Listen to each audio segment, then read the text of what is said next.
একদিন না 2 দিন আগে গৌরব গগৈ ছিল না, কি বললো? জাভেদ মুখ্যমন্ত্রীর এজেন্ট। এই মুখ্যমন্ত্রীর এজেন্ট না, মুখ্যমন্ত্রীর ভাই। এই মুখ্যমন্ত্রীর ভাই, আমার ভাই। মুখ্যমন্ত্রীর খারাপ সময়ে এই সঙ্গে ছিল, ওই জন্য মুখ্যমন্ত্রীকে ভাই বলি মানে, আর মুখ্যমন্ত্রীকে বক্তৃতা রাখবো আপনার। ও আশা বলছে যে জাভেদ এজেন্ট। এজেন্ট না, এই সমষ্টির দায়িত্ব মুখ্যমন্ত্রী হিমন্ত বিশ্ব শর্মা হবেন।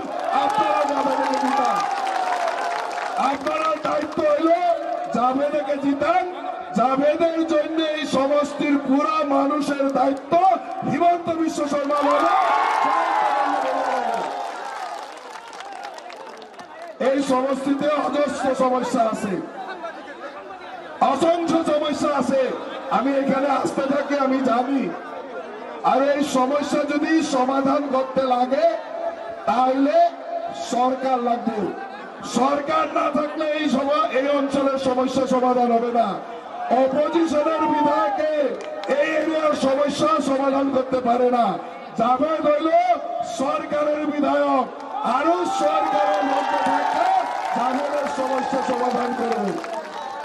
আপনারা এখানে দেখছে যে জহিরুল সাহেবের যে উন্নতি করছিল, তারপরে এই মানুষের জন্য কেউ চিন্তা করে নাই, কেউ কাজ করে নাই। একমাত্র ওর বাবাই কাজ করছিল। ওর ছেলে জাভেদকে আপনারা জিতায় পথেন। আপনারা দরিদ্র মানুষের জন্য কাজ করব, আম মানুষের জন্য কাজ করব। আপনারা সবাই জিতায় পথেন।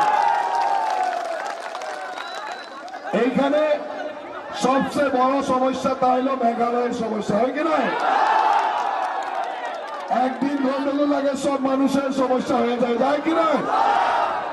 আমরা মেঘালয়ের উপরে ডিপেন্ডেন্ট হয়ে থাকি কি নয়?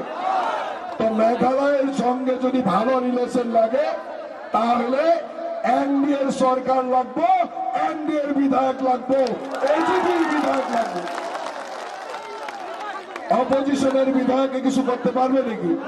আজকে যদি মেঘালয়ের সিএম এর সঙ্গে আলাপ করতে লাগে, আমার এনডিএর এমএলএ লাগবো, এজিপির এমএলএ লাগবো, বিজেপির এমএলএ লাগবো, তাই করতে পারবো। ওই জন্য আপনারা একটা কথা মনে রাখেন যে আপনারা সবার সুরক্ষার জন্য, সবার উন্নয়নের জন্য ভারতীয় জনতা পার্টির নেতৃত্বে এজিপির সরকার, এজিপির সঙ্গে থাকা আমাকে বিধায়ক লাগবে। আর এই বিধায়কের দ্বারা এই অঞ্চলের উন্নয়ন করতে লাগবো কি নয়?